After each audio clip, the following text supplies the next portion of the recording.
வரிசையில் நின்று போட்டி போட்டு அள்ளி சென்ற பொதுமக்கள். தமிழகம் முழுவதுமா புரட்சி தலைவி அம்மா அவர்களோட 77வது பிறந்த நாளை முன்னிட்டு பல்வேறு நலத்திட்ட உதவிகள் வழங்கிட்டு வராங்க.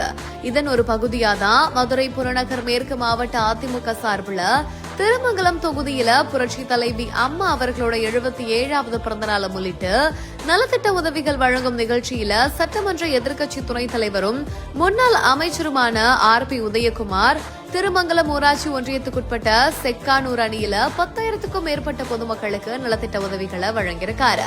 அதன் ஒரு பகுதியா தான் அங்க இருக்கக்கூடிய பொதுமக்களுக்கு அவரு பிங்க் கலரான பக்கெட்டுகளை வழங்கியிருக்காரு. இந்த ஒரு பக்கெட்டுகளை வாங்குறதுக்கு அங்க இருக்கக்கூடிய மக்கள் போட்டி போட்டுக்கிட்டு வரிசையில நின்று அதை வாங்கிட்டு போயிருக்காங்க.